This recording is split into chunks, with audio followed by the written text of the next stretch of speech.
Hello and welcome to another week of The Parenting Business, the podcast for business owners and parents who maybe struggle at life or struggle with certain things challenging their life, and generally just to spread a bit of support. Don't forget, before we get into the episode, you can follow us on Spotify or wherever you listen. We're across all the platforms: Apple, YouTube, Overcast, and Amazon Music, pretty much everyone. So do please make sure you follow us. Do also feel free to get in touch with your stories or top tips about how you balance your parenting business. You can either leave us a comment on whatever platform you're listening on, or drop us an email at podcast@parentingbusiness.com. Also, if you do like what you hear, and we've got a great episode coming up, please share the podcast with other parents and business owners, and make sure you leave us a 5-star review, because doing all of that just helps us spread the support. And with that, let's get on with this week's show. Hello, Ben. Greetings. How are you? Very well, thank you. Are you impressed? I didn't say good evening. He's been moaning at me, listeners. He's been moaning because saying good evening. And it is evening when we record. It is evening when we record, but it could be, first thing in the morning when people listen. They could be listening on their way to work, or who gives a shit about that? I mean, we've got an episode called "Fuck the Listeners." Well, that's true. That's true. Anyway. We don't. Yes. Yeah. Let's move on. Whatever time of day you're listening. Hello.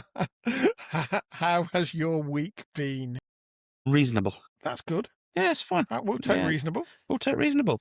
Factory output is my high this week. It is impressive. Brilliant. I walked in today, and I've not been impressed for quite a while. It helps that we are snowed under busy. It helps that the products we're doing are not one-offs, there's batches, but even so, that's pretty good. Regular listeners will know we had a bit of a cash problem from February, March, when orders were shite. So this catches us up quite nicely. So happy about that. I think that's got to be my high. Well done, team. Yeah. Told a manager that we'll come up with a little treat for everybody if this continues. Fair's fair, isn't it? When they do well, they want to have a little pat on the head. Absolutely, and I will say, I was in your place today, and You were. they've done a sterling job. It's looking really impressive. Yeah. They all seem to have really pitched in, and are pushing stuff through efficiently. Hard work's important, but if the factory flow isn't all on song, it can still be a massive mess and a big fuck up here and a cock up there and all at each other. It's just flowing nicely, and that's credit to the lady who runs it. You have got a really good manager. Yeah, she's all right. So, and I think that makes any business a good manager. Yeah, makes a difference. Is what can make or break a business. Equally, I've got 6 or 7 years of training and development.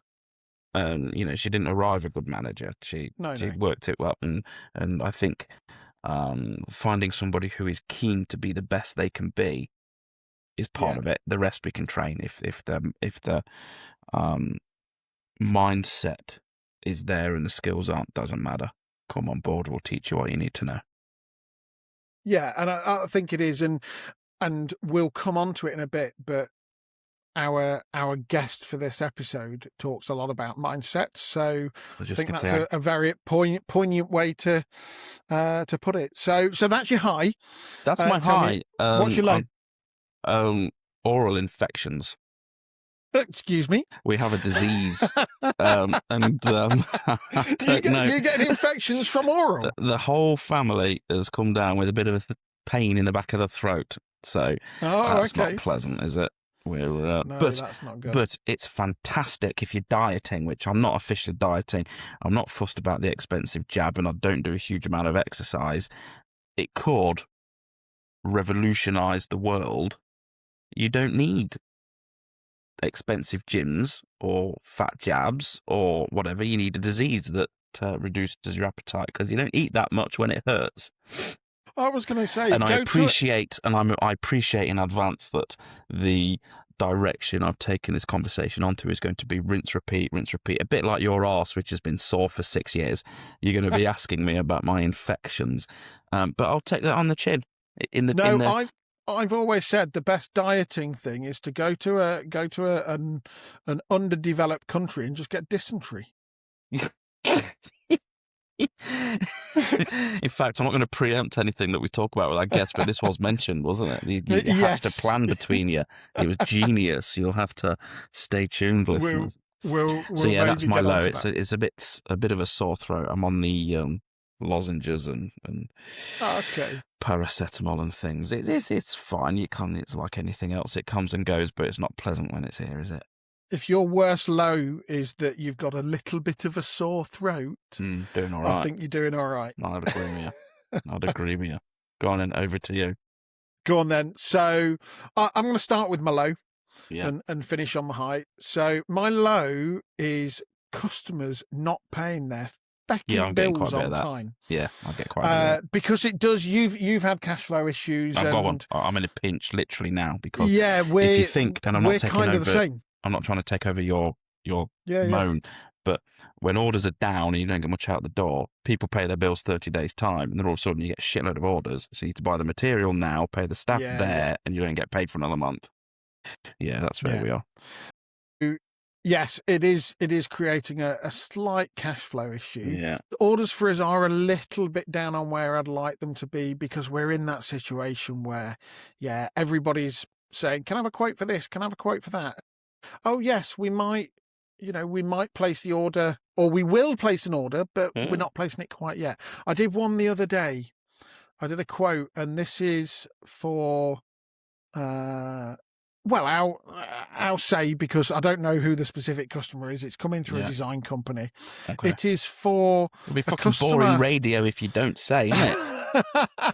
It's a customer who is having a climbing wall built in their basement. Nice. And I don't mean a small Big climbing basement. wall.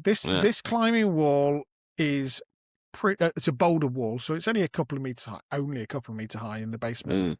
But it's 12 meters long. So it's a crash mat. But what we've been told is this is part of a redevelopment on a London property. So they've obviously got a few quid in the bank. And we've been told, yes, we need you to do a quote. They're going to go for it, but it might be a year before they need it because of how long the development will take on redeveloping this entire house for them. And yours is one of the last things that are going in after the climbing wall's been built. No doubt after the cinema room's gone in and everything else, your crash mat will be last. So it's kind of like, it's really difficult. As you know, the markets are quite volatile at the moment in terms of cost of materials and things. So I'm having to put caveats on saying, okay, but if you come to me in, even 3 or 4 months' time, I might give you a different price. Your price might have gone up. You've got to be a fortnight, haven't you? A month at most. Well, yeah. So that's been challenging because a lot of people are wanting quotes but not pushing the button on orders. And then those that are pushing the button on orders are just being so slow to pay. And it's even a £300 here and a £200 there. It all adds up and it makes a difference. Of course it does. So that's been a bit of a low for me, just juggling kind of how that cash flow is going to work. My high came this morning. Oh, morning glory. So I don't be ashamed. Don't be embarrassed. I sincerely hope not, because I was with my daughter this weekend. Into my so shell. No, absolutely not. It was, it's great. I love taking my daughter to school on a Monday morning so that she can talk to the teachers and things about the weekend that she's had and the stuff that we've done. We did some great stuff, play dates and things at the weekend. But I dropped her off at school. She went in. I was just having a quick chat with her teacher about a few things before I left, just outside in the playground.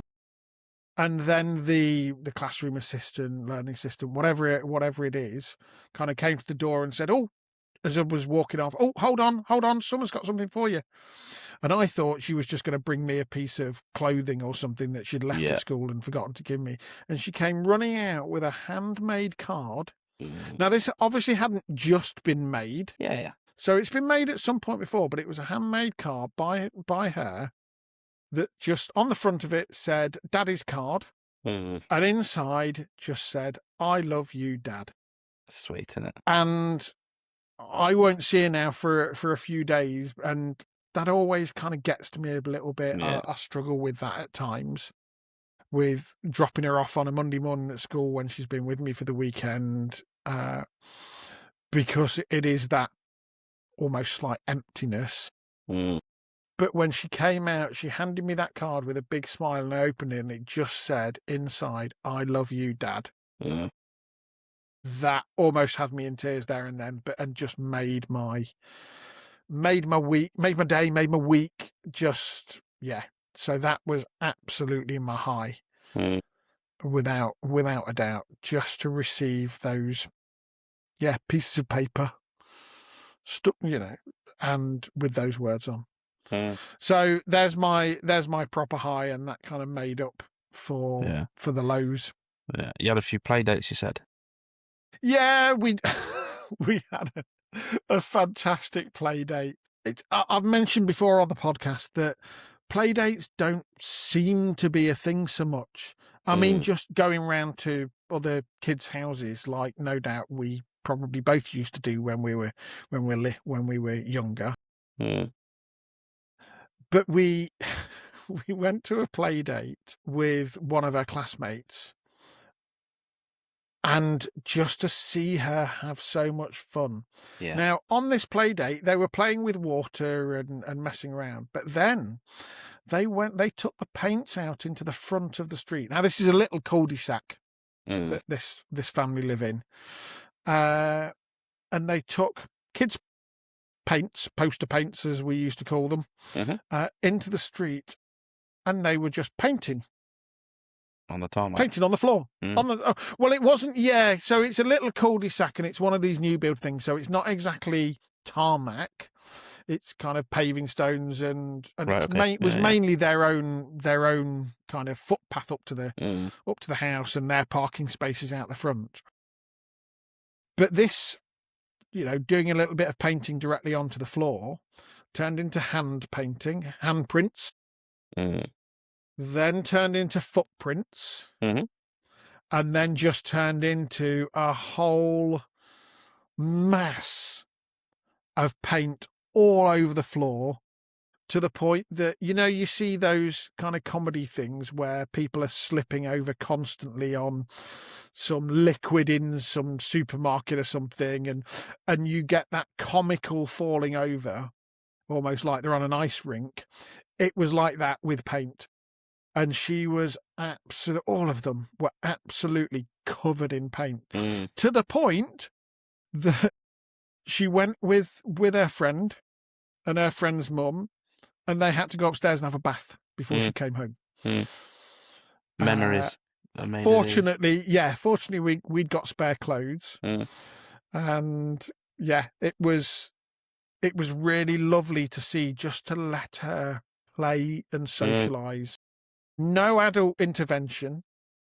It was almost like kids run the house. Just let them get on with it. And they had such fun. They had such a great time, and that was so nice to see. Because, my daughter's she's incredible academically. Her latest assessment of whatever it was, out of 60 questions, she got 60 right. So she's doing fantastically academically, but socially, we need a little bit of work on that. So to be able to support that was amazing, and she was super happy. And we ended up this play date that was, I'm thinking we'll be there for maybe an hour or two. Yeah, go on. We were there for about 5 hours. Yeah. Good, effortless. It was, for it to be lasting that long. And also the relationship between you and the other child's parent. Yeah, both parents, and if lovely. They didn't like you wouldn't be there 4 hours, would you? No, lovely couple. And it was what was interesting is the other child's dad I'd not really met him before. We were just chatting, and I actually got a message afterwards to say he really enjoyed that because he doesn't get to talk to many of the other dads. Yeah. Well, it's good. Neither do you. It's no nice connection made there, maybe. Yeah, and it's really nice, and we'll no doubt meet up again, and we've already said there'll be another play date at our house. Yeah. And we'll do some other stuff. Our house is a little bit different. It's not quite as crazy, but actually it's inspired me to do more messy creativity. And I don't just mean a little bit of mess. This paint was everywhere. It was a case of this is going to have to be properly jet washed down. Yeah, well, we've got rain all week here, haven't we? So this wasn't coming off with just rain. Okay. There was litres of paint. This wasn't a little bit of paint. You couldn't see the front for the amount of paint, but it was fantastic to see. Absolutely, it's inspired me to go, you know what? I don't care about the mess. Yeah, I mean, at the end of the day, what's it matter? Yeah. Hose pipe. It's almost that old school thing of you came home messy and you got hosed off in the garden. Yeah. Actually, it doesn't happen so much. And children nowadays are always, I've had this conversation with my sister, always want to be so clean. They get the slightest bit of sticky stuff on their hands. Yeah. Oh, can I have a wet wipe? I need to wipe my hands. Why? We never used to do that. You'd add mud to that sticky stuff and then eat the sandwich. Or a chocolate bar. So, it's nice to allow kids to get messy. Yeah, definitely. Good for you. Yeah. So, I think we need to maybe move on to our interview with our guest. Well, before you do, I'm gonna jump in. No, you want me to tickle your follicles. That's only on a weekend. I've got a question. Go on. So my girls are getting... Hold on. Yeah. Is this one? You know it is. Question. Sorry, I forgot all about the big question. You were going to skate over my high point there, weren't you? Yeah. So they ask, example, what letter does cat begin with? K. What letters are they? So the question this week, they've been doing that for the last few months, and we're getting there with starting to sound out words and writings, that sort of thing. And the question over the weekend was, Daddy, W. Yeah. Why does W begin with a D when it's a W? Okay. Go on and answer that. Do you want the really geeky answer? No, because she's 4. W begins with Kia, begins with a D. Okay. But so, go on then, write it. No D. I can give you the answer. Give me the answer for my 4-year-old. Go on. Yeah. So the answer to give her is it's actually 2 letters joined up. Yeah. And when there's 2 of something, we say it's double. Yeah. Now, we don't do it quite right. The Germans do it better. Because they call it, I think, W. 2 V's. We call it Deutsch. Wunderbar. Yeah, wunderbar. Wie komme ich am besten zum Bahnhof, bitte? That's the only thing I ever remember from doing GCSE German. Something about the train station. Where's the train station, please? Yeah. Anyway. Yes, we call it as a double U. Now, maybe that's because we wrote it differently and we weren't kind of V's. We were more curved with it. But yes, the Germans call it W. So write it with a D. W. Because it starts with a D. Yeah, but it's because there's 2 U's. So it's not a double. It's not a W. It's 2 U's. So it's double U's. There you go. Make that 4-year-old friendly. Yeah. It's because there's 2. No, I know. I'm aware. But it's just looked at me, gone out, and went back to playing with the Peppa Pig toys. That's why it's double. because it's actually an or a It's v. It's Yeah. Hey, I love all this phonics stuff. yeah. I mean, you didn't know what sound a giraffe made the other week. You've just demonstrated the gorilla. Come on, get on the show. Oh, dear. We've got Right, a wonderful guest. let's get on with the show. We've got a fantastic guest, and I am going to point out this because, as listeners will know, You don't we need to point that pre-record out. these interviews. No, you don't need No, to I'm not going to point out that No, you we've don't need to got point a that out. guest. No. I'm going to point out the You ain't got to fact point that that out. I left you. No. I left you to begin Yep. this interview with And this did guest. it wonderfully well. And That's you all did there it is to so it. well that you Listen. forgot to actually talk about the fact that of what the guest does for a living. Now, Don't this matter, it's guest obvious. that we've got, Get into it, and it's obvious, isn't it? You don't need to. Mel Statner is a life coach. Really, really fantastic. No, she's not. She's a midlife fantastic coach. Interview with her. Midlife coach. You got that wrong, didn't sorry. you, dingus? After moaning about me. Word. Fucking hell, talk about incompetence. Well, at least I made an attempt. You completely forgot about it. So let's get on and let's have a chat with Mel. And I hope you enjoyed it as much as we did. Absolutely.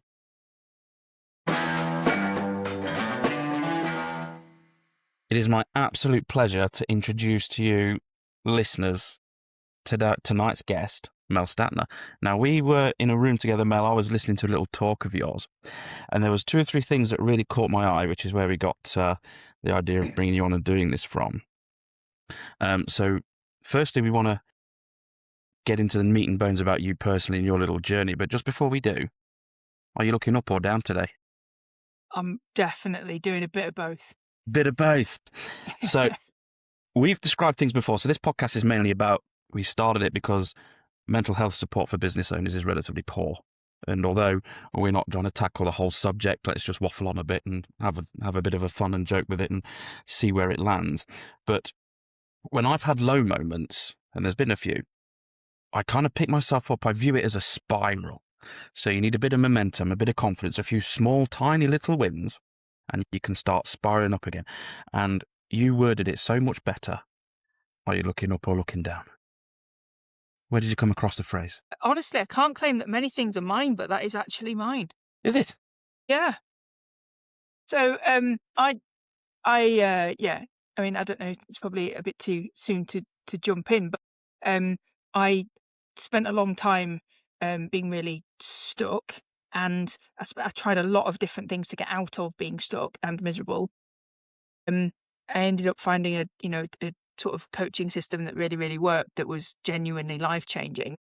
And one of the things that I learned that I didn't know before, genuinely didn't know before, was that in any one moment, you can either be in only 2 states. You can be in a good state or a bad state. And you're always in one state or the other, and you can't be in both states at once. And the problem when you're not feeling great is that you have a tendency to believe your thoughts. And actually, you don't need to believe your thoughts. You don't believe everything you think. So when you're feeling bad, you tend to think things that go along with feeling bad, and then that's where you end up going down. So spiraling down. Spiraling negativity. Actually, it's perfectly possible if you can catch your thoughts, or when you can catch your thoughts, literally to stop. And then, think, which way am I heading? Am I heading up or am I heading down? And that in itself is such a powerful thing, because it stops the spiral. So part of your day job, a part of it is trying to catch people in that negativity, pause, stop, and start going up again. Well, teaching yourself first and foremost, and then teaching somebody else, because in any one, all you've got is now. But now you spend a lot of the time thinking about yesterday or the past, or thinking about the future. So a lot of all we've really got is time and energy. That's all we've got. So if you spend your time and energy in this moment now going downwards, then that's the direction you're heading, isn't it? And if you can notice that and go, hang on a minute, or stop, all you can do is stop and then go, right, which way am I heading, up or down? Which way am I looking, up or down? Because when you're connected to good feelings or powerful feelings, that's literally where your power is. And if you could spend more of your life, literally more hours of it, feeling good, then you've access to everything that you want. So when you're feeling good, you're connected. You're connected to your creativity, your ideas, your energy, your intelligence. Everything you want to build comes from being in a powerful state. So the flip side of it is that we literally waste hours or days or longer being disconnected, and you can't build from there. Because it is sometimes impressive how much you can achieve as an individual when things are going great for you. You have those days where you absolutely smash it out of the park. What I'd like to just ask you, Mel, you've mentioned you were stuck, and that's how you came to learn this and get into it, and etc. Could we delve into that? What were you struggling with? Where were you stuck? Business, family, relationships, all the above. Yep, absolutely. Without wanting to turn the entire thing down. Yeah, so I would say I'm fairly well, I am ambitious, hardworking. A decade ago I would have said, my work ethic is amazing. Um, I've done things in my life which I've picked the hardest thing and done it, and then I've picked the hardest thing and done it, and then I've picked the hardest thing and done it. So I've had for me, what I thought was the best of, I've tried something ambitious and I've achieved it. And that's how I've lived my life. And it's always looking forward, okay, what's the next thing that I want? And then going for it and working towards it. And then eventually, what happened was everything went to shit. So my career, my personal life, and my home life, everything just fell apart. And all of the strategies that I'd used in my previous 35 years of living didn't work anymore. And excuse the language, I was fucked, because what do you do? I'd split up from my wife. I'd lost my home. My career had changed completely to something that was fine, but I didn't want. And I was miserable, and I didn't know how to stop being miserable. So I literally tried everything all of the time, and nothing worked. And I was stuck in that sort of trying but miserable stage for at least 3 years. It was a really, really long time. And then eventually the thing that I found was David Bayer's, there's a guy called David Bayer in America, and he wrote a book called A Changed Mind. And I read that book, and it was just a part of the things that I was reading and searching. And in that book, there's a few really, really powerful things. And one of them is the 2 states of being. So you're either in a powerful state or you're in a primal state, good or bad. And you can't be in both states at once, and you're never in both states at once. You can't be in, right, so we're gonna let me rephrase. So you can't be in both states at once, but you're always in one of them. So you're either feeling some version of good or you're feeling some version of bad. That, along with a few simple but really, really practical tools, literally changed my life, on the basis that it gave me the capacity to move from being stuck to being able to start to make some transition. And then a few months later, I did ayahuasca, which I'm absolutely not endorsing or recommending. It's very messy. And then a few months after that, I went to America, and I basically studied under David Bayer, and I learned his stuff, and I did his training course, and months, and then I became one of his sort of official facilitators. And that is why eventually I've been able to just give myself permission to go, actually, do you know what? I'm just going to spend the rest of my life doing this, because it's been so powerful to me. And also I know that I was stuck, and Jesus, I wish I could go back to my 3 years that I was stuck, with the knowledge that I've got now, and go, right, let's spend the next 3 months taking you from where you are to a significantly better and more powerful place, and work out all your priorities and what you really want, blah blah blah, rebuild your life. Let's go. Doesn't need to take 3 years. No. I mean, you sit in front of 2 failures, Mel, if I can be as blunt as that. You're alive, the pair of you, so that can't be entirely true. In failing, we learn. And we learn to do things differently next time. We learn to do things better next time. I am, with the exception of I let a few people down, I am proud of the effort, and I'm proud of the failure. And you can see just how deep you can dig when things are all going horribly wrong. When other people's lives, and I'm all, what's the right words here? I'm not the best with my words, regular viewers will know. And I'm not calling anybody else, but people who've had, shall we say, less stressful, easier lives, sometimes struggle for resilience. Yeah, absolutely. So having failed like me and Stuart have, we know what it takes to get yourself out of it. We wouldn't know that if we wouldn't have hit rock bottom. So yes, it took 3 years for you. It is, Presumably, you don't look back or do you look back with regrets? I absolutely wish I hadn't Yeah. suffered. But the thing is, I have to like I don't want to start a fight already. But there's no there's no such You thing as you failure. used to do martial arts, didn't you, Mel? I'm very wary of not starting a fight with you. We're not in the same room, but however, but there is no failure because on the one to say something really, really glib, like if you look at the top football scorers in the football leagues. I'm a girl, so I don't know about football. Sorry to every female that likes football, but I don't. But the people who score the most miss the most as well, most. right? Mm-hmm. So that's failing. So that's one thing. You can't make an omelette without breaking an egg, right? The failure doesn't exist. You only really fail when you stop or you die. Yes. So that's one thing. But the other thing is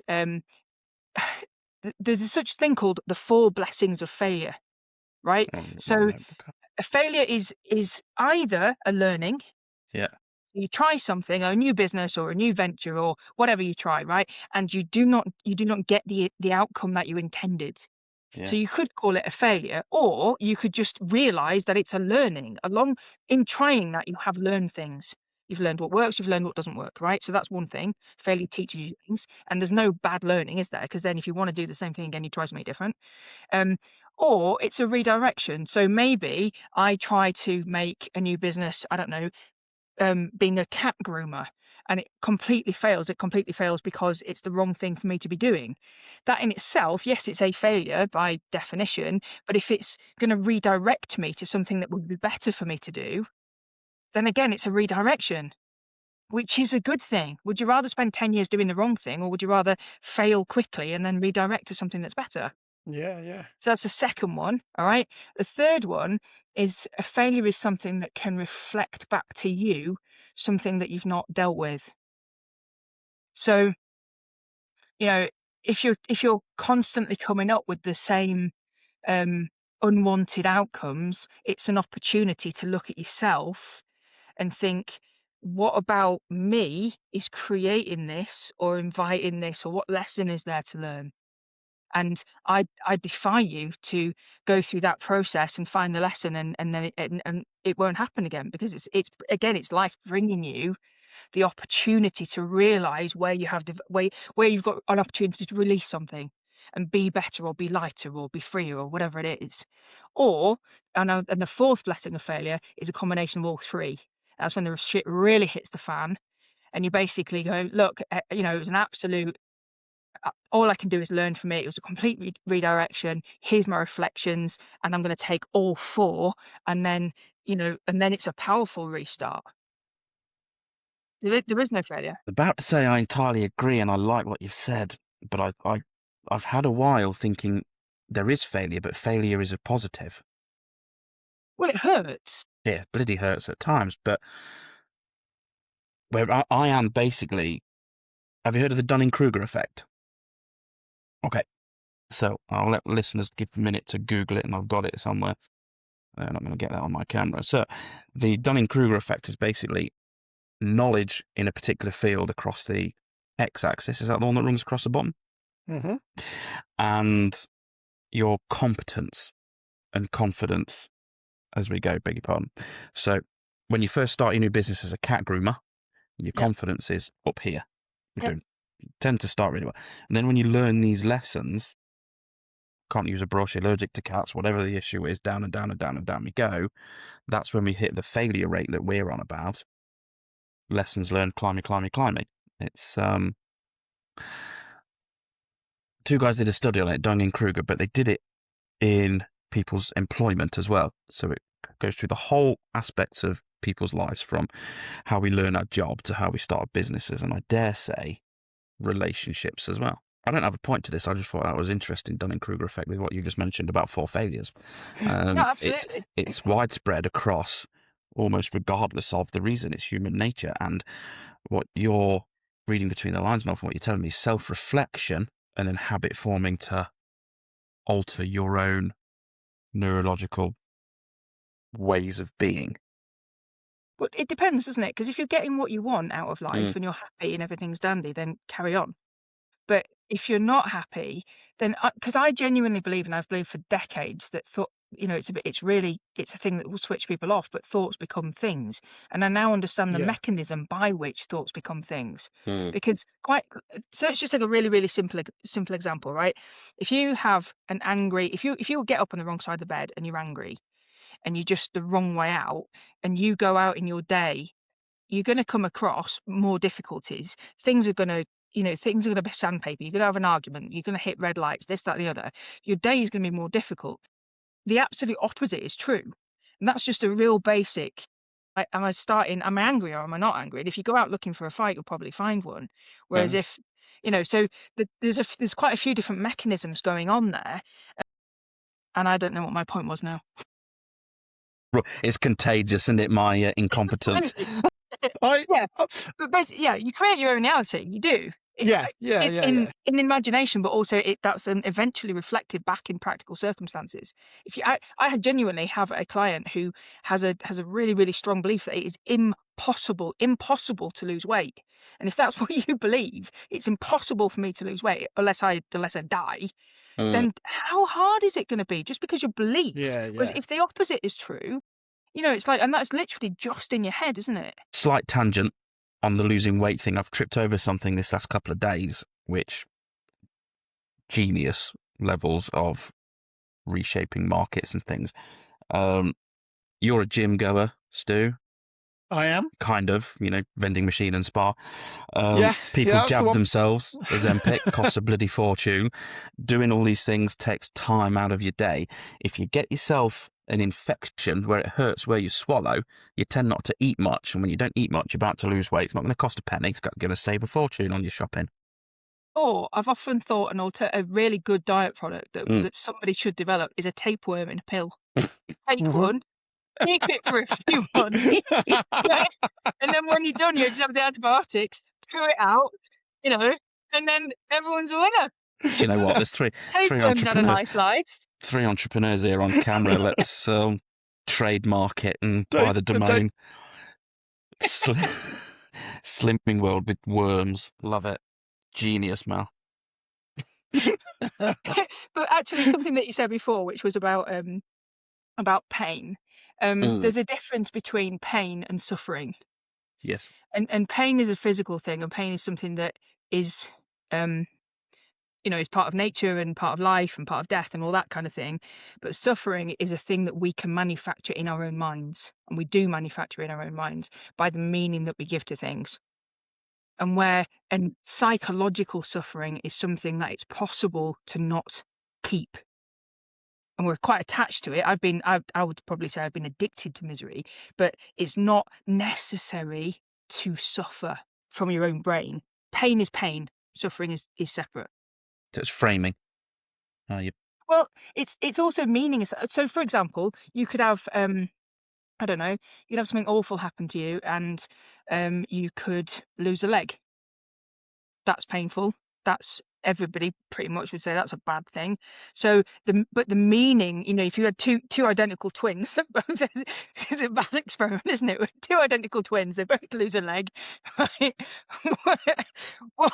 one decides it's the end of the life, right? This is it. It's rubbish. I'm never going to be able to walk again. I can't be free. X, Y, Z. I'm going to be in pain for the rest of my life. And they go in that direction. One decides it's the end of everything, and the other one goes, do you know what? I hated that leg. Or I've decided that I'm going to see the best out of this. I'm going to get a really good prosthetic. I'm going to live the rest of my life just as I did before, and I'm going to be an example to every kid that's born in a disadvantaged way. The same thing has happened to 2 identical human beings in that story, but the meaning that they assigned will create a massively different outcome a year down the line, 10 years down the line. And so the suffering comes along with the meaning that you assign to it or not. And to be fair, identical twins have completely different personalities. Yeah. All right. Okay, we get no, stop. I'm not going to try it. Sorry, I won't be. Sorry, we won't be trying it. I'm just gonna jump in a little bit and just Mel don't know I've got identical twins, does she? No, I know. Go on. Yeah, he's already thinking about chopping one of their legs off now. Oh, I'm not. I'm Chopping really both not. Both of them. So I'm actually going to backtrack because Ben forgot to do this right at the top course. of having a chat with you. Yeah. So, Mel, you're a midlife coach. Yes. We've not actually mentioned the fact that you are now a midlife coach. Okay. Tell us what you've told us a lot about your experience and that sort of thing, but tell us what a midlife coach is and a midlife coach does. Okay. So the which do you want first, the coach or the midlife? However you want to tell us. Right, fine. So basically, I used to think, who the hell needs a life coach? Don't be ridiculous. The world doesn't need another fluffy, stupid life coach. Who on earth wants that? And that was really a strong belief for me. And I've ceased to. I don't think like that anymore because if you want to achieve something that you're either trying to get better at yourself or you're trying to do something new, having somebody stood next to you coaching you can accelerate your progress massively. Absolutely. And can get you vastly better outcomes than you can get by yourself. Facts. Like if you want to go to the gym, you get a personal trainer, your results can be massively accelerated for the time and effort that you put in. That's the point of a coach. And then in terms of the midlife part, my 20s and 30s were all about, for me, it was all about thinking about what I wanted, chasing after it, working hard, blah, blah, blah. And they were filled with hope, actually, and, a level of success and this and that and the other. And then when the bottom fell out of my life, one of the things that was hardest was the loss of hope, because you have this, everyone has an internal voice, but the internal voice is, shit, I'm 45 or shit, I'm 55. Is this it? And it's the loss of, I'm too old, it's the end of my career. And I believed that what was in front of me was worse than what was behind me. And that's a horrible place to be. And that was one of the most difficult, intensely emotional things. Because if you've lost belief that your future can be amazing, what the hell is the point? So and loads of us have done it, you've hit a career, you've done something in your 20s, you've done something in your 30s, you've had kids, and then for whatever reason you've got divorced or you've lost your job or you've left your job or you've had some life transition, and you get to the end of that, and then all of your identity, I was a businessman, I was earning this amount of money, I had this, that and the other, and all the things that shore up your ego, if they all go away or some of them go away, what are you left with? And that's who I'm talking to, really. I'm talking to the people that have been successful and have so much about themselves and have just got into a position where everything is shaky, and how confidence and self-belief come from practical knowing, don't they? And if you look around your life and you're 45 or you're 55 and you're renting a room somewhere because you've split up with your family and you've lost your identity as a husband and a this, that, or the other, that's a hard place to be in. And it's about getting you from there to the beginning of your next life powerfully and quickly, and not kind of sitting, reducing the amount of time that the misery and the suffering has to be. That's why midlife, really. And I think I've been through that personally.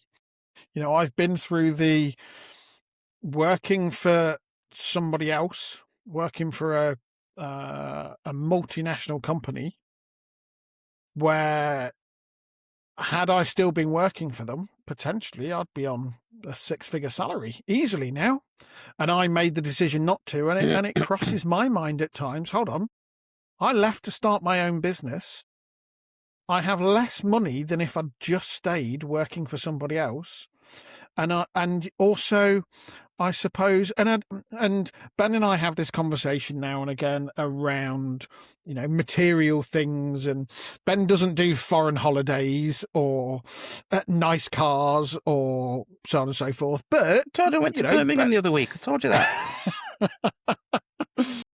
But Ben likes to invest his money in different ways. For me, I like to invest my money in life experiences. in travel and that sort of thing, to experience different cultures and different areas. Now, when you have less money in midlife, and your expectation, I suppose, when you were younger was that, brilliant, I'll be able to do all of this stuff, and you then see friends, social media is massive for it now, because you effectively observe people that you probably went to school with doing different things with their lives, potentially going on lots of holidays. And we know social media is, a lot of it is effectively false, because it's what people want you to see rather than necessarily what they're actually living. But that can cause you to feel low, because you think, yeah, exactly as you said, I've not achieved, or I'm not where I ought to be, and it creates that spiraling effect that you've talked about. Well, I think what you're talking about, because essentially we all there's money and there's time. I mean, they're the two main resources, right? And if you look back on there's a tendency as humans to look at our external environment and go, and you shore enough your ego again. Look at this house that I've got. Look at this salary I've got. Look at this holiday. Blah blah blah. But what we're really all seeking is feeling. We're seeking two things. We're seeking the feeling that it's going to give us. So the big salary and the nice house gives you a feeling, and that is about worth. But really, what you're actually seeking is self-worth. Yeah. You can, if you can have, there's so many stories, even billionaires and whatever else, who have all the things but still feel like absolute crap. So, and that's like losing your keys in your house and looking for them, and it's dark in your house and you can't find your keys. So instead of, you can't put the light on because it's not working, so you go outside where the street lamp is. So you're outside now looking for your keys. But your keys are outside, are they? They're in your house because that's where you drop them. And that will be ludicrous, because if you've dropped your keys in your house, why are you going outside to look for them? And that's what we're doing. We're seeking externally what we actually need internally. So you're seeking the feelings, but also having the things that make you happy, make you feel alive. And it's the aliveness. It's like that, if you're doing a job that you love, for example, when you're in the moment of doing that job, you feel alive because you're switched on and you're in flow and you're in your power and all of that stuff. That's the feeling of being alive. That's fantastic. And the more off you are than that, because I think that the reason that a lot of people, and I'm excluding, there's no judgment or shame or anything, but the reason that anybody really is doing scrolling and drinking and like numbing out in whatever way is because what you're trying to do is reduce the pain of the suffering that actually you might not even realize. But really, if you're not happy, what you're trying to do is you're giving yourself painkillers to reduce the unhappiness. But actually what you need is to face it, but also to realize and believe and know. If you knew that in 6 months' time you could be living your purpose and joy and passion, like not everything's going to be perfect, but each and every day you're going to be doing something towards your purpose and joy and passion. Yeah. You wouldn't need to be drinking and numbing out, because you'd be thinking, do you know what, I'm going to bed early because tomorrow I've got to get up and get shit done. And it'd be the shit that you're getting done. And it's really hard, because once you've lost that belief that what you really want, which is whatever it is, it's meaning, it's purpose, it's direction, it's love, it's contribution, it's the things that make you feel alive. If you lose that, if that belief slips away from you that you can have those things, that's where the downward spiral really starts. And lots of people live there, especially in midlife, because the stories that you tell yourself are, well, I've tried this and I've tried that and I've tried my best and this is what I've got now. And that's shit. And if it is shit, that's the point of me, really. That's like, well, that's up to you. I mean, one of my first clients, I remember, he'd had a really rough time. And I think especially if you're divorced or separated, like Christmas and holidays and bank holidays are just awful. And it was post-Christmas, and he'd spent quite a lot of Christmas on drugs. So coming out of Christmas, he felt physically shite because he'd been on drugs all Christmas, and he spent all his money, he was in debt, and blah, blah, blah. And I don't do harsh. I mean, I can be quite harsh, but I wouldn't speak to people like this. But I literally sent him a message saying, it's up to you, mate. Like, if you want to be lying in your bed this time next week or this time next year, that's entirely, carry on, pal. Like, it's up to you. It's nobody else's choice. But the moment you're ready, give me a shout. And I'm not exaggerating, within 3 months, he tripled his salary. I mean, it wasn't amazing at the beginning, but he tripled the amount of money he was making, and he was connected and back on it and, you know, living a much more aligned, powerful life in 3 months. Wow. And And that's down to the support and the change in mindset. that's down to practical, moment by moment. There's a few practical tools that it's not woo-woo, it's connected. I mean, it is, you know, it's quantum physics and blah, blah, blah, but it's connected in real nowness. It's backed by like genuine neuroscience. You can rewire your brain. We all know that we can, you know, where you put your attention, where you put your focus, where you put your energy, that's where you're heading, all of that stuff. If you get those things in the right order, and then you have a system to actually rewire your beliefs, then you're cooking. So can I say a couple of things just while I've got them in my brain? Of course you can. Yeah. So one thing is, I think this is that belief thing. If you believe you can, I believe you can't, right? So if you've lost belief, you're in a bad place. David Bay would say a belief is, well, lots of people would say a belief is something you continue to think. But David Bay would say you don't know how to change your beliefs, but you do know how to make a decision. Okay. We all know how to make a decision. There's a, you know, if you imagine you're a smoker and then one day you just decide enough is enough, I'm done. And at that point, I've decided I'm not going to smoke anymore. Yeah, you might have days where you fall back onto it and whatever. You might go through a few spirals, but my decision is I'm not going to be a smoker anymore. And then if you live into that and you put the right structures in place, you can make that actually a reality until eventually you're not a smoker anymore. Now, it comes from a decision. You don't have to believe that it's going to be X, Y, Z. You can just make a decision. And then the other thing is, the whole, you know, the Maslow's hierarchy of needs, that triangle thing. Yeah. Right. Yeah. So lots of, and I believe kind of social psychology and all this kind of thing, but I actually think it's upside down, because I'm a working class kid, and I was taught that money doesn't grow on trees and you need to work hard to earn your money and blah, blah, blah. The things that you were taught as a kid. Yeah. And so lots of people started at the bottom. So you start by trying to get your physiological needs. You start by trying to make money. So you get the job you can get, whatever job you can get. And then you try and get a better job. And then you try and get a house. And then you try and pay your bills and whatever else. But you end up spending all of your time and your energy and your focus on the bottom things, which don't actually fulfill you. Whereas if you could start at the top, which is giving yourself permission to go, what do I really want? I don't know. Okay, well, let's find out. And then the other things to filter down. What gives, if you could go back to the age of 6 and somebody could say, right, money's no object. What gives you joy, Ben? What do you want to do? What are you good at? Right. Well, and I can answer the first one. Yeah, but like, and then you're in private school or whatever you're in, and you basically spent your entire life going, what do I want to do? How do I want to contribute? Who am I? Like, what's great about me? Living from that place. The money would come if we all did what we were great at. Yeah. The world would be a brilliant place.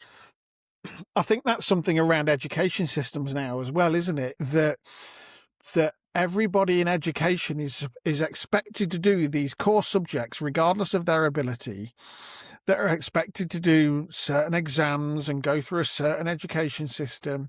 And yes, post 16 now it changes slightly, but we're kind of teaching kids now that, you know, that you have to do this, you have to do that, you have to do English, you have to do maths. I mean, wow, why do we have to do, you know, mental maths still to an extent? And okay, I understand some basics, but I remember as a kid, and I'm going back a few years now, well, we've got to do it because you're never going to have you're not going to have a calculator with you all the time.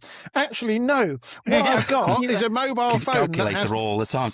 Yeah, but isn't just a calculator all the time. It has the entire world's knowledge, in my pocket.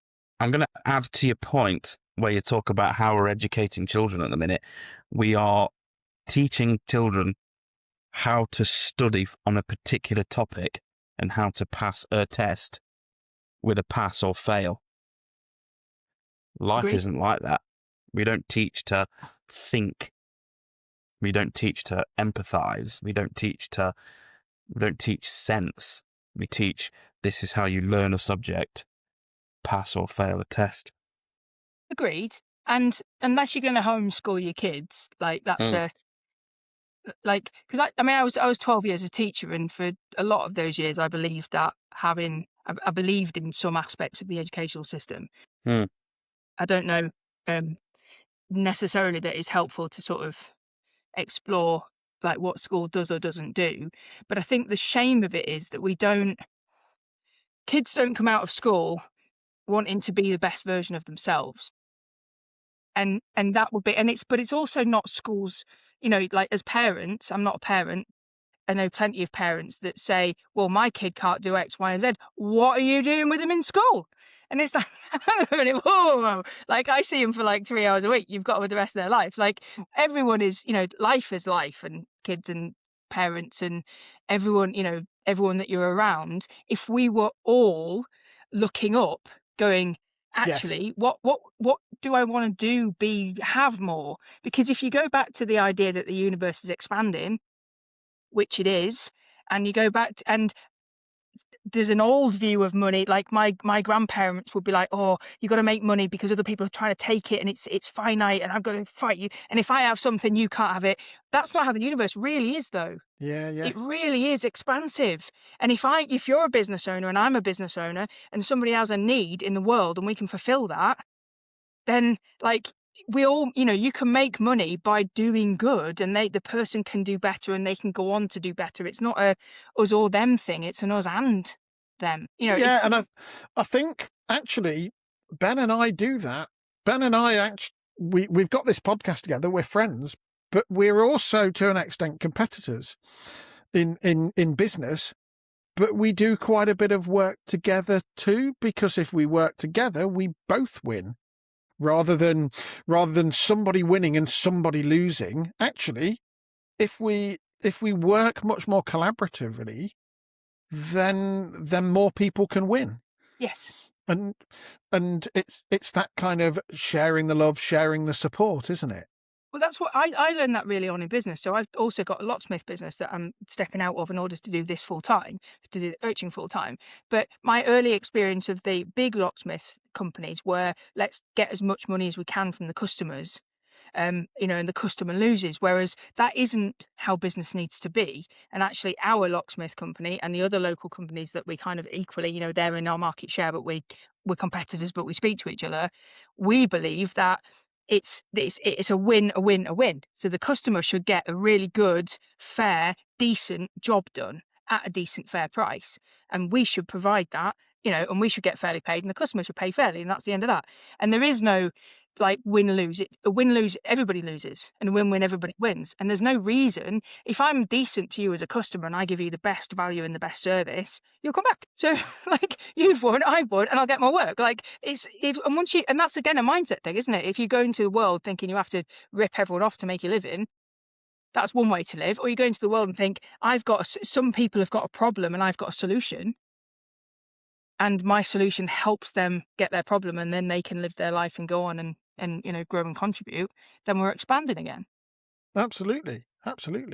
Something I'm interested in, just bringing back to your midlife coaching, that sort of thing, and you've worked with quite a number of clients, people. You've supported a lot of people. Something Ben and I talk about quite a bit is the difference between men and women when it comes to mental health, when it comes to going through different situations and that sort of thing. Do you see a difference in the sorts of challenges that are faced by men compared to the challenges that are faced by women going through midlife? I don't know that I can honestly speak to the difference in gender. I thought it would be more marked. Okay. To me, it isn't. I think, I can't speak as a man, but I think there's an extra pressure on men to be, the dad, the provider, the masculine, the this, the that. And I don't even know if that's true or not, but that's a sense that I get. But there's, I mean, I don't, I can't really speak to that, and I can't speak to, because it depends on what mode of life you are living. If you're living a heterosexual, I'm a man and this is my role and this is my wife and that's her role, that's one way of living. But there's lots of heterosexual couples that live much more 50-50. Yeah. and do, the one person that they both provide, and they both do the household things and whatever else. So I think it just depends on it's more you as a person. How willing and able are you to challenge your own scripts? Because your beliefs were formed when you were 3 years old, 4 years old, 5 years old, when you don't even remember. Yeah. So if you had a harsh dad or a harsh mum that basically made you feel like you weren't good enough, and that's your beliefs are formed on that basis. If you lived in a family where money was a source of arguments, then you're going to believe that money's a source of arguments and stress. If you were brought up in a family that was really loving and providing, then you're probably quite stable. It depends. Do you know what I mean? Like, Yeah. Yeah. how able have you been to come out of those scripts that you were born into, that you didn't choose? And the point is, they're not even true. There's no objective truth that money is this or that, or love is this Yeah. or that. There's no objective truth. You've just decided, you made a decision when you were a child based on the things that were around you. And you don't need to keep that decision. If your life isn't how you want it to be, you have it within your capacity to change that if you know how. And that's really, really exciting. Yeah, I think it is. And I think it comes back to that rewiring the mindset. I'm guessing that you rewiring kind your of speak actual about. brain. Your brain, yes. Your So actual brain. that you approach from a different mindset the challenges that you may be believing that you're facing. It isn't, I think, like, yes, you're right, but it's also really not mindset. It's not like, I'm just going to decide that I don't like biscuits. That's a decision, right? It's like if you learned a new sport, so if you decided that you were going to go out and you were going to learn to play tennis, what would happen was your body and your brain would start to put down neurons, nerve cells in your brain that learned the actions that you're practicing, right? So you'd start to literally physically wire a certain part of your brain for the tennis action, right? And if you practiced it over and over again, eventually you'd get competent, and then you get unconsciously incompetent, and then you get good at tennis because you're practicing it. And then if you stopped playing tennis and you started doing knitting instead, and you'd knit for 6 months, your brain would stop putting resources down to the tennis neurons. Because your brain's really good at neuroplasticity. It goes, so if you tell your brain, like when you let's say you buy a red Ferrari, right? All of a sudden you see red Ferraris everywhere because that's what your brain is, this is important to you. So your brain brings you what you've told it you want. So your brain is literally plastic in a biological way. So it's neurology and it's biology, and we have the power to redirect it. Yeah, absolutely agree. Do you notice, or because you seem to do a lot of work, or you do a lot of work with people that are older, and obviously there is science that backs up that plasticity of the brain reduces as we get older, and it's that kind of old saying, you can't teach an old dog new tricks. Do you think it's harder for somebody as they get older to rewire, and that's why people maybe reach out for support a little bit more, because they don't understand, or they don't have that plasticity as much as they maybe did when they were in their 20s or 30s? I think that's a complete myth. I really do. There's Really? a couple of books Okay. there's a book called The Myth of Aging, and there's something else called Somatics, which is about, old people getting up, walking upstairs, and they've got a bad back and all this. Yeah, and I think in our Western culture, we've got this idea that as you age, you will get aches and pains, and as you age, this, that, the other. And we've got these cultural beliefs. You go to bloody Japan or somewhere like that, or a place where they're eating, I don't know what they're eating, celery and doing Tai Chi or something. Like, but we've got a whole load of beliefs as a culture that it's somebody else's job to fix you. There's something wrong with you, go to the doctors. And it's like, or there's something wrong with your back, you go to the chiropractor. But actually, it's your brain and your body. So, like, just as you're the only person that puts food in your mouth, like, it's like that, there's so much power that we are as a culture giving away, and there's a comfort in that, isn't there? I can't do it because my teacher or my dad or my mum or someone else. And it's like, if you take radical responsibility for yourself, again, it's a decision. It's like you can be 60. Honestly, you could be on your deathbed, and you could make a decision about how much suffering there's going to be. Like if you fight and do you know what I mean? You're clinging to the past and you're resisting what is, and you're like, you're fighting the everything that you, basically, if you're resisting everything that is, then all of your energy and focus is on that on that tension and resisting. Whereas if it were possible to accept and go with the flow, that in itself would have less suffering. And anyone that knows me is just going to be like, well, listen to yourself, love, because I'm like 100% need to learn that. Like, what was your question? I might need to edit that bit. That was a rubbish No, answer. I think you've answered it, because it was around that plasticity and whether, this belief that plasticity diminishes with age, neurological plasticity.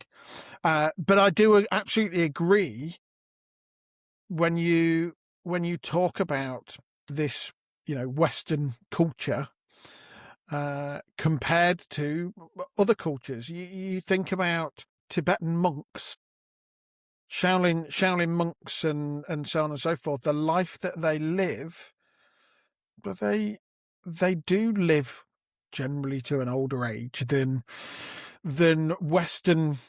Westerners that are shoveling burgers into their mouth and fats and sugars and refined foods and heavily processed foods and this, that, and the other, because they just see it that that's the option, rather than actually it doesn't have to be the option.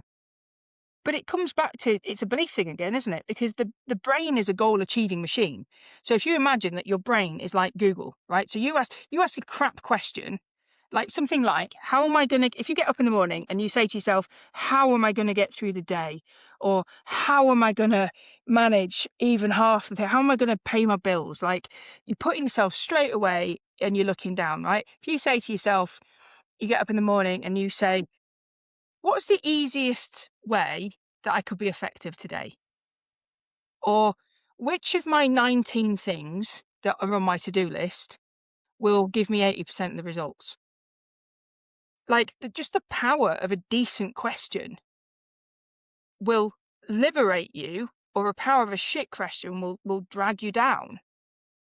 So if your brain will give you what you ask it for.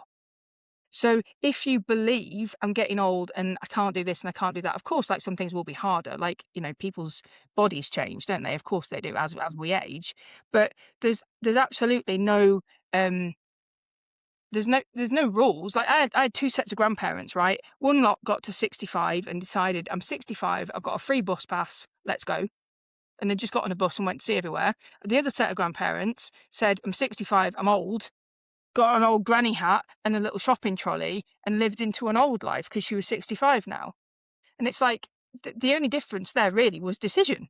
What does that mean? It's the meaning that we give to it. Yeah, I think a lot of people also go along with that and say that, I'm old, I've worked all these years because I'm going to do it when I retire. And then they get to retirement and go, no, I'm too old, I can't do it anymore. Rather than, actually, fuck it, I can do it. I said I was going to do it all these years, so I'm going to fucking do it. Or more powerfully, ask yourself that question when you're 45. How can I do it in the next year? Yeah. So Tim Ferriss, I hated his book title. I was a teacher when I read that, and it was like the 4-hour working week, and I just thought, fuck off. Really annoyed me. Now I knew that was a really big workload. I can't possibly do a 4-hour working week. It really annoyed me.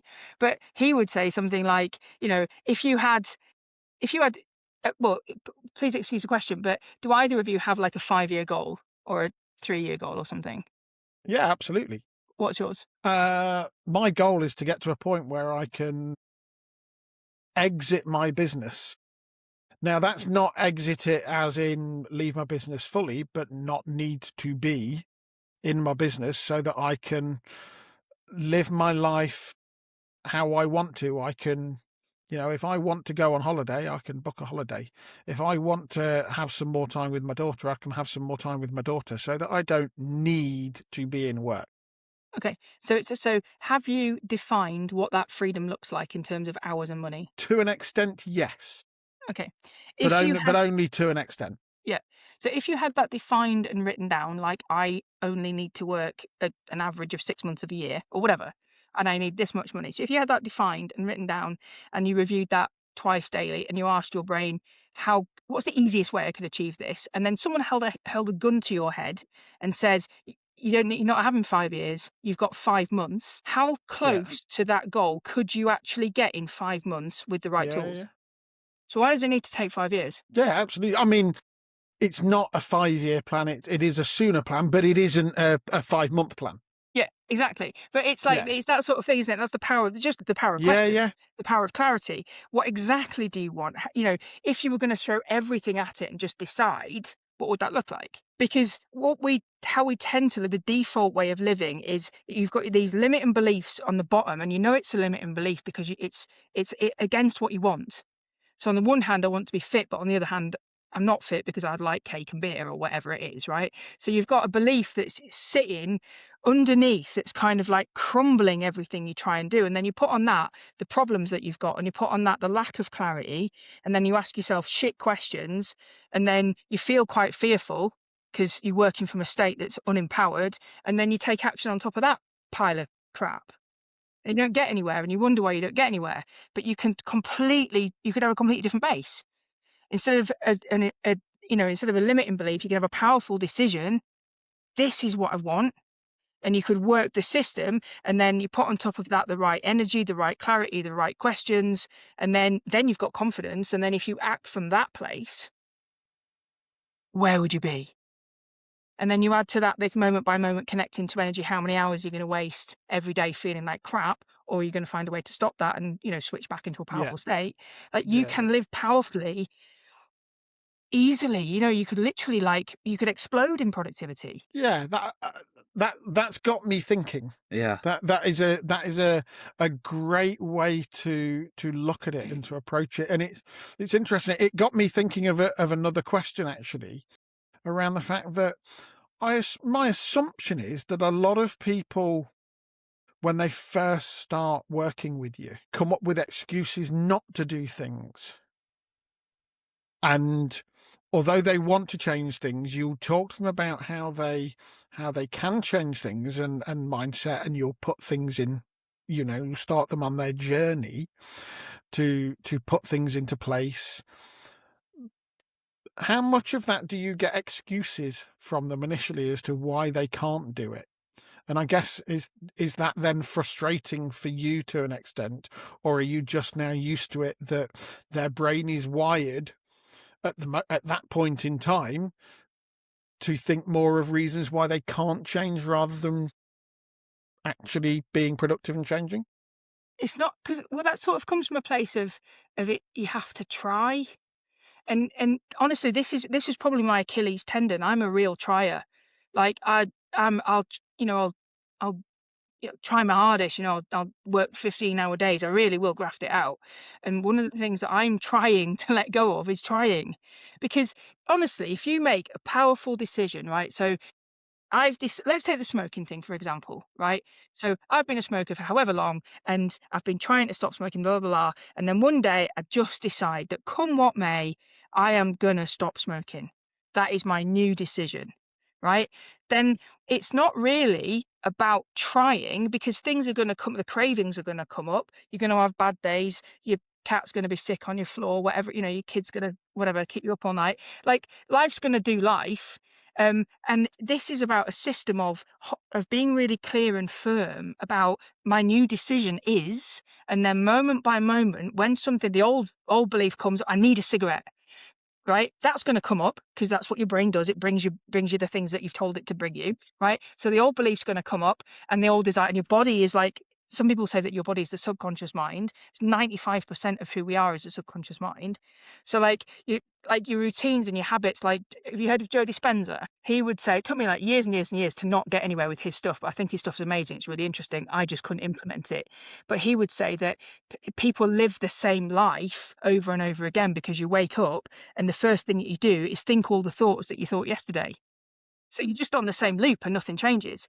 This Groundhog system Day. is this system is less about trying to like action your way out of it, and more about going with what comes up. So it's like something happens, I need a cigarette, and your job in that moment is to notice the thought, I need a cigarette, and then to notice the feeling that comes with that, which is anxiety and craving, whatever else.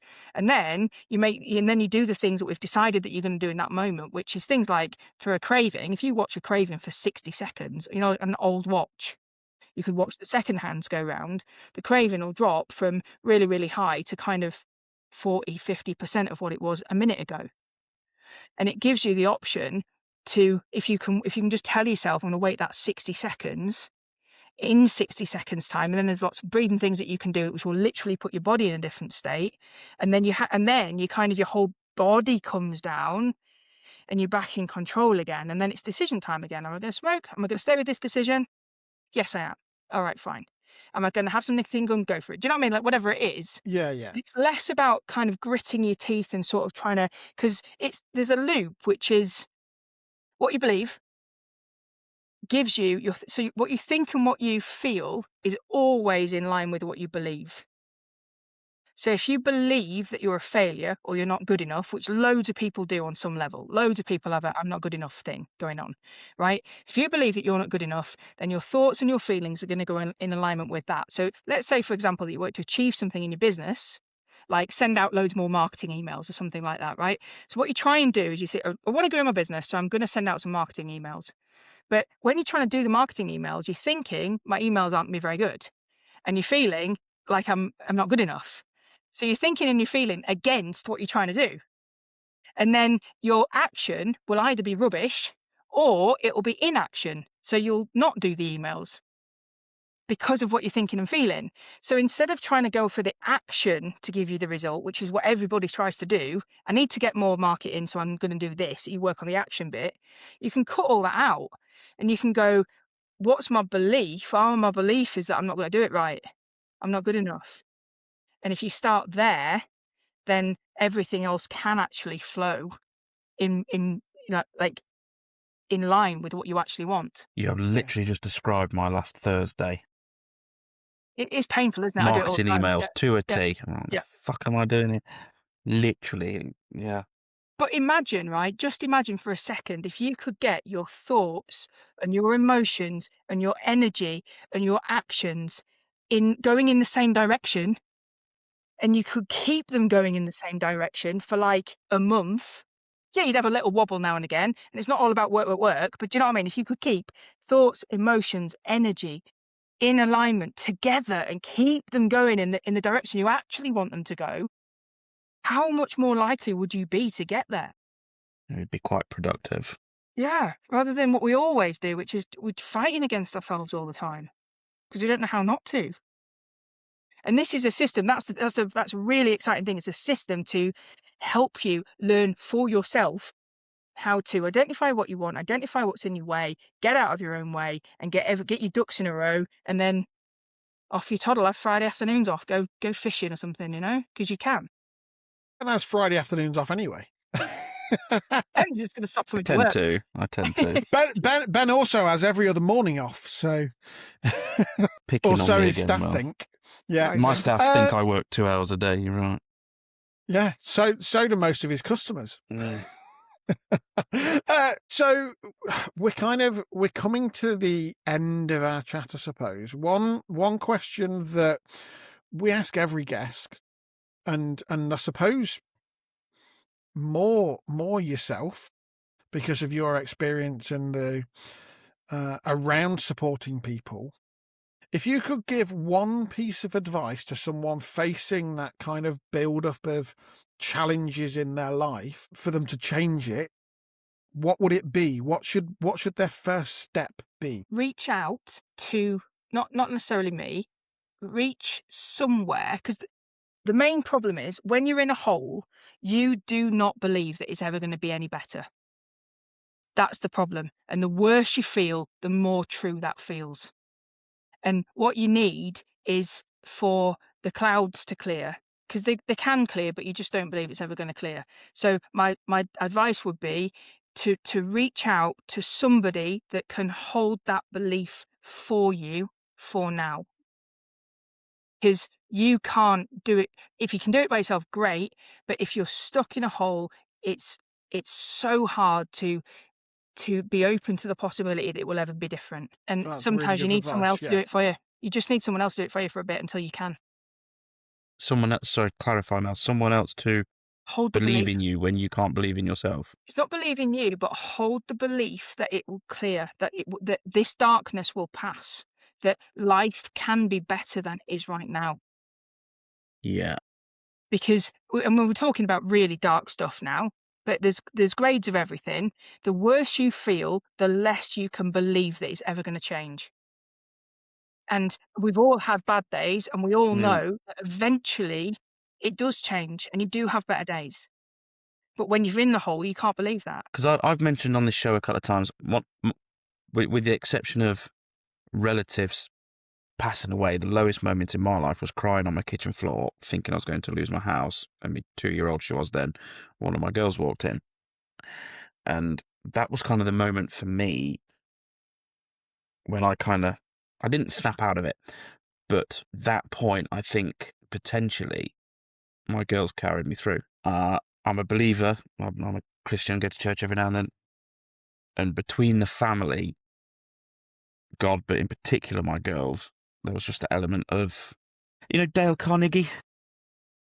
So I'm a big fan of some of the things he's come out with, and he wrote something, I'm not going to get it quite right, but it's along the lines of come to peace with the worst case scenario, be at peace with it, and then you can build from there. And that was kind of how it was for me. Worst case is bank's going to take my house off me.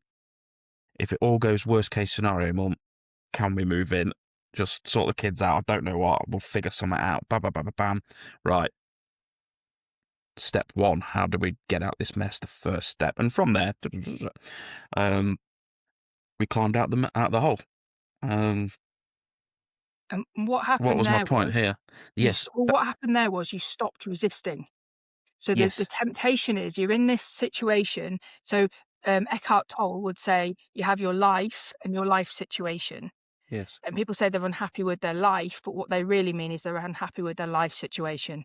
So Yes. they're in rented accommodation, or they're unhappy with their job, or whatever it is. But your life is something different. And what happened in that moment for you is you stopped resisting what is. If it wasn't for my kids, I would have been in that place longer. Yeah. And 100%. absolutely. And the thing is what you know when you're not in that position is that that's not going to remain permanent. And Yeah. other people can know that. And in that moment, you perhaps can't. But resisting what is, if you put all of your energy fighting on what you don't want, you're draining yourself so much. Whereas if it's possible to stop resisting, which is what you did in that moment, it then frees up your energy, time, everything to go, right, okay, Jesus, this is shit, but what's next? Like, what's the 'Cause the other tiny step out of this? Yeah. Yeah. And obviously step one, Get up off the floor. get up off the floor. Step two, make the first phone call to try and save your house. Step three, there's a business here. There's a lot going through it. It's going to the skids, but how can we resurrect it at a time when my confidence was zero? This happened, Mel. I got the call that no more payment plan. That's that. On the Wednesday, my son was born on the Saturday. And that's the moment when I've got to go again. And yeah. So I found someone to partner with for a little bit. 6 months down the line, he got paid off, and we've not really looked back. But at that moment of my lowest, yeah, it was my little girls who pulled me through. My little lad being born the week it all sort of kicked off, and this is as low as it's going to get for me. I just made that decision. Bam! This is as low as it's going to get. And we've had peaks and troughs. We've been through a couple of issues, but nothing in comparison to that. And that's interesting you saying that. That was my resisting moment. That was when I stopped resisting the accept failure. It's fine. Lots of people failed. Branson failed with Virgin Cola. You know what I mean? There's nothing final. Failure. Is this Churchill? Failure isn't final. Yeah, until you stop trying. I mean, telling people to stop resisting is just like, someone wants to punch you in the face. I'd want to punch me in the face. Oh, stop resisting what is. It's like, there's a lot of I used to have therapy a long time ago, and this is like about 5,000 million times more empowering than therapy. But my therapist used to say, acceptance. And then I'd literally genuinely had a mug printed that said fucking acceptance. Yeah. And it is Yeah. nothing, but there is some power in that, because because it releases the struggle and the suffering, and gives you back what you have, which is now and energy and time and decision and focus and choice and blah blah blah. Yeah. So It's are you been moving fascinating, powerfully, or are you suffering? That's the thing, isn't it? And that's all Mm. we can do, moment by moment. Which way are you facing, up or down, or back to the Up start or again? down. Yeah. So, can I just say one more thing? You can say Yeah, as yeah. much as you like. This is your show. Fine. Unequivocally hear this, that it is not necessary to remain in a suffering state. So if you are feeling that your life is not where you want it to be, it is not necessary to stay in that situation. The situation might be the same, but it's not necessary to accept the suffering and suffer. There's loads you can do to get from where you are to somewhere much, much better. And there's no point in saying, oh, you can be a millionaire and, this, that, and the other, because it's too far away. But what you can do is go slightly better, and then slightly better, and then slightly better. And trust me, within a week, you're in a whole different place. And it's like compound interest. Yeah. Keep building, keep building, keep building. Yeah. And sometimes it's a step back, but once you're on that, and once you have the tools and the strategies and you know how to do it, you literally can change your life. Literally, money, relationships, everything, time, work, whatever it is, you can change it. And I think that is an absolute great point for us to kind of close on. Mel, where can people reach out to you? Where can people find out more, get more information from you, potentially? Because you coach anyone, anywhere, effectively, I'm assuming, do you? Yeah, it's online. As long Okay. as the only, honestly, like I wouldn't coach anyone in the sense that it has to be, everything has to work, right? So if somebody reaches out to me, so my email is mel@nomorewasteddays.co.uk. So mel@nomorewasteddays. And if someone emails me, I will literally have a chat, and I'll give them a free session. We'll have a chat and we'll see. And then I really think that it's super important that people can try something and see if it's decent and it's working. And if it is, great. And if it's not, stop. So there's no, there's no risk to it. Because I think a lot of people are a bit worried about reaching out, and it's like, oh, there's so many barriers, isn't there? But actually, if you know that we can just literally have a conversation and see if it works, then, and there's no lose, what you've lost is half an hour. Yeah. So you make it as easy as possible, taking that first step. Or genuinely, going back to that, let's all empower each other. If you get into a better situation in 3 months' time in your life, then you're on a springboard, you're contributing to the world, you're making more money, you're doing your thing, everybody gets better. And it's an expansive universe again back there. And that is honestly how I want to spend the rest of my life. Yeah, it's certainly passionate. Yeah, that passion really comes through, and absolutely, we appreciate you coming on to chat about that, because we've said in the past that we made a thing very early on that, oh well, all of our guests will be parents and business owners. Now, you're a business owner, you're not a parent, but you're a specialist that can support. And whether it's you supporting directly, whether it's you signposting, whether it's people just feeling empowered by this episode, I think, yeah, I appreciate that wholly. Well, the reason we do this is we all have to provide, and then it's a good thing we provide mental health support to staff. We don't. Business owner doesn't get much, does it? No. So that's why we do what we do. So yeah, and you need feeding, don't you? You need some, why do you need somebody else sat next to you sometimes? Because you just do. Yeah, you do. Yeah, you do. Thank you Mel, so much. It's been a thank pleasure. you so much for joining us. It has been an absolute pleasure, and we will hopefully catch up with you again at some point in the future, see how things are going for you, and maybe revisit some of the topics in more detail as well, because I think there's so much that people can learn from you, and the way that you empower people to look at their life, to look at how they can better themselves and create a happier, more positive life for themselves. Yeah, totally. Don't stay stuck. You just don't need to. Brilliant. Yeah. Thank you. Thank you. Thank you.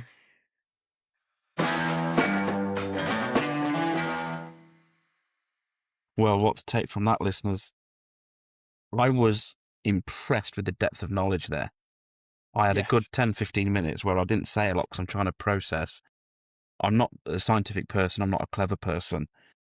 So just getting my head around fucking plastic neurons, what Sean about, but I'm piecing it together. I get the gist. 95% of our decisions are from the subconscious mind. It makes so much sense. But until someone with some expertise points it out, your brain is a goal-making machine. Well, yeah, when you play back today, I get up, I think what I've got to do, creates the goal. Some of it's written down, some of it's planned already, some of it's, how am I going to do it?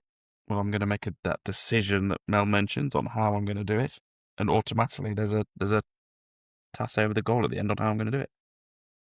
Yeah.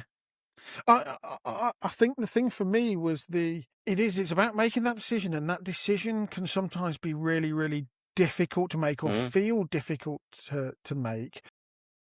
But that having somebody to hold your belief for you. Yeah, I've never heard of that before. Yeah, I've not heard about that. Not believing in you, but actually hold your own belief in yourself to do things. And I think that's a really interesting way to look at it. And because I'm thinking back, did that happen for me with my wife and kids and maybe parents? Is that when I didn't have any faith in myself, it was my dad who said, no, you've got a lot going, you should keep going. Didn't want to. But when I sat down afterwards and put pen to paper, here's my options, it's been like, well, fucking hell, there's one obvious answer. That was interesting. I enjoyed that one. Not that I've enjoyed every guest episode. Just talking to you that winds me up. But I've genuinely enjoyed every guest episode. But that was interesting on another level. That was a very different interview for me. Yeah, very interesting and very insightful. Insightful. There we are.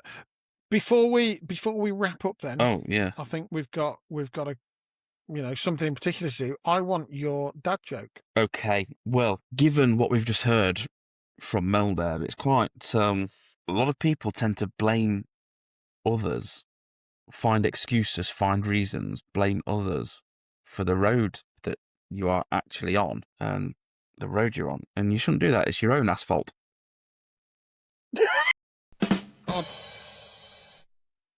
Oh dear! It was either that or a joke about a dolphin, but that one had porpoise. I thought you were gonna come out with something around your dolphin joke, but you thought it might be just a little bit clicky. Yeah. We've not had any listeners writing with a joke for a couple of episodes now. Come on, up your game. Writing with a dad joke, listeners. Otherwise, there'll be more of this drivel next week. There's going to be more of this drivel next week, whether they write it or not. We'll still keep doing this drivel. I think See you next week. No, it's about time to wrap up. So if you've enjoyed this episode, not this bit or the bit at the start of the episode. No, so come on, some people like the dad joke. Even if it's just me. Sorry, we need to have more belief in ourselves. Actually, don't we? on my wedding speech, my mother came round and said nobody appreciates Ben's jokes as much as himself. And that's absolutely true of this podcast. It is true. As well. We're entertaining somebody. It just happens to be me. So go on, piss off. If you enjoy Ben's Ben's jokes, Let's face or it, you who doesn't? actually more enjoy listening to some of the guests that we have on, some of their experiences, then please do make sure you subscribe, follow the show, and give us a review. Give us a 5-star review, even if you just say, yeah, everything's great other than Ben's jokes are shit. The other way around, the whole episode is absolute crap, but Ben's joke's amazing. You can also get in touch with your parenting business stories. Likewise, if you want to chat about them on the show, or just want to share them with us in private so that we can anonymize them a little bit and share them to hopefully support others, you can either leave us a comment or drop us an email to podcast@parentingbusiness.com. And I think on that note, it's time to say we will see you Have a great next day. Thursday.